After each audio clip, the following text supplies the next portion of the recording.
세종 네트워크라고 이런 기본소득을 공부하고 연구하고 실천하는 단체가 있는 출범식입니다. 그 소속이에요? 저 회원이죠. 준비모임 때부터 같이 했고 세종마을교육연구소에 기본소득 학습 모임도 있어요.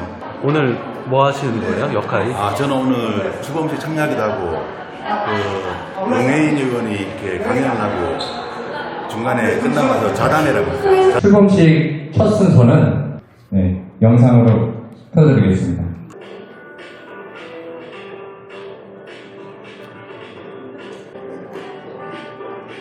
모임 사업으로 시작된 기본소득 세종 네트워크 준비 모임에서 를 했습니다.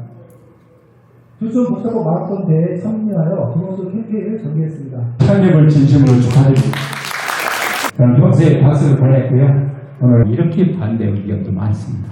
하여튼 인류가 탄생 이후에 고민했던 있는 복지사회를 향한 첫걸음을 행복도시 세종에서 내딛습니다. 기본소득! 그럼 앞으로 우리가 무엇을 할 것인가를 짧게 이야기 나눠보도록 하겠습니다. 혹시 나는 기본소득을 이때 처음 알았다. 마을에서 마을 사람들 모이는 공간이 있었는데요. 거기서 강의를 해준다고. 장애인 운동을 하시면서 기본소득을 알게 되셨다고 합니다. 2016년부터 본격적으로 내가 기본소득 실현을 위한 사회운동을 한번 해봐야겠다. 야 그거 좋은데 찬성하시는 분들도 좋은데 그건 너무 유토피아적인 이야기 아니야? 라고들 많이 이야기하셨어요. 근데 2016년에 성남시 청년배당이 등장하고 또 경기도에서 기본소득이 확대가 되고 세종마을교육연구소 소장이자 바로 옆에 해교초등학교 전임 교장 선생님이셨죠? 유서입니다.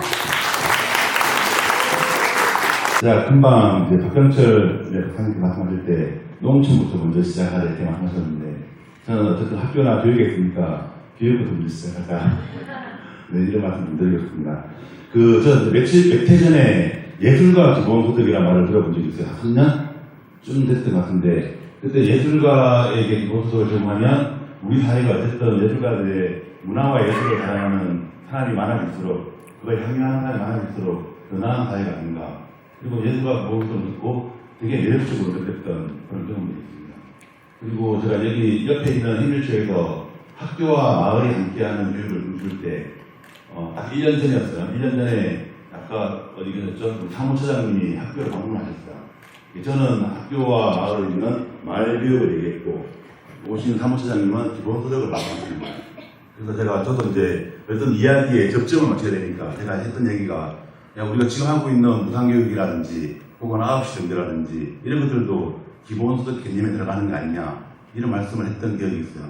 그리고 실제로 지금 우리 학교에서 하고 있는 여러 가지 일 중에 지금 사람이 태어나고 먹고 입고 자고 이런 의식주뿐만 아니라 아플 때 병원 가고 배울 수 있을 때 배울 수 있는 그런 시대가 지금 이제 곧 오기 달 거고 사실은 그게 더 좋은 사회잖아요. 이렇게 그런 걸 좀 해야 된다는 생각이 들었고 그리고 이번에 기본소득 네트워크 출범하기도 하고 또 제가 속해 있는 세종마을교육연구소에서도 기본소득을 공부하다 보니까 실제로 거기에 사례들이 엄청 많더라고요. 이렇게 판동초 사례도 있고 사실은 공유지, 공유부 혹은 타임뱅크 이런 것들이 있더라고요.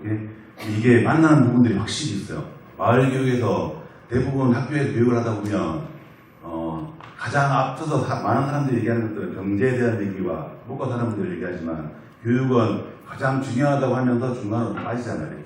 근데 사실은 제가 요런 얘기를 들으면서 가장 중요한 건 교육인데 교육에서 어떻게 갈 것인가 이런 문제들과 함께 또 한편으로 이런 공부를 하다가 이제 실제로 전환의 시기가 왔구나.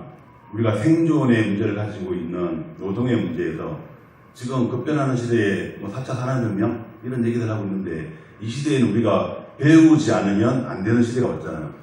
계속적으로 우리가 태어나면서부터 어르신들 때까지 배우는 시대가 온 거예요. 그래서 지금은 생존의 목적을 둔 노동의 시대에서 이제 평생 학습의 시대가 왔구나 이런 생각들을 좀 하게 됐고 그러기 위해서 학교에서 제가 이 기본소득과 학교와 마을에 있는 마을교육과 딱 맞아떨어지는 거예요. 이렇게. 그래서 저는 이게 아까 농촌에서 먼저 시작했다고 했으면 좋겠지만 사실 평생교육은 아주 어릴 때부터 아주 어르신까지 하는 거니까 물론 여기에 기본소득이 다 적용됐으면 좋겠지만 그래도 문제가 우선한다면 태어났을 때부터 영유아 교육부터 초등, 중등, 고등학교까지 혹은 학교 밖 청소년까지 여기에 기본소득 먼저 적용하는 게 혹은 우리 미래 세대의 교육을 위해서도 훨씬 더 적합한 게 아닌가 이런 생각이 들었고 제가 그 용혜인 의원님 오신 날에서 그래서 이 기본소득에 대한 고민을 많이 갖고 계시니까 그러면 이 세종시가 가지고 있는 이 모델링으로서 할 수 있는 이 세종시에서 교육에 있어서 기본소득을 한다면 어떻게 접근하면 좋을까? 또 무엇을 하면 좋을까?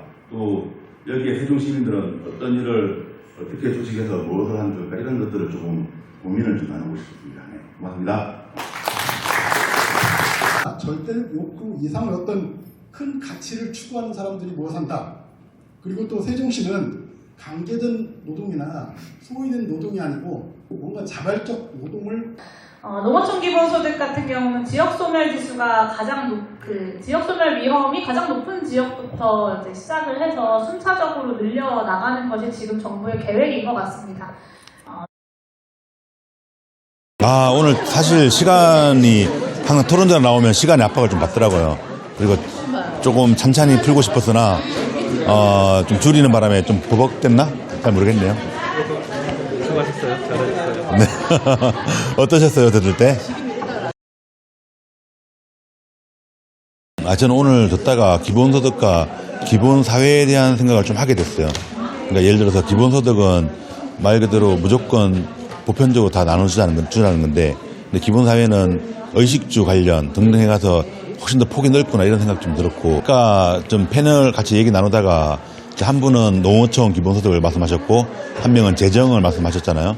그래서 저는 오히려 이 모임을 하기 전에 사전 모임을 한번 했으면 어땠을까 이런 생각은 들었어요. 왜냐하면 교육과 농어촌과 재정이 서로 접점되는 부분이 있거든요. 이게 다시 말하면 무슨 얘기냐면 제도적으로 풀 건 제도적으로 풀고 여기 있는 사람들끼리 논의하면서 풀 건 충분히 풀 일들이 많겠다 이런 생각들을 했고 그런 사람들이 오늘 모인 자리가 아닌가 그런 생각이 있습니다.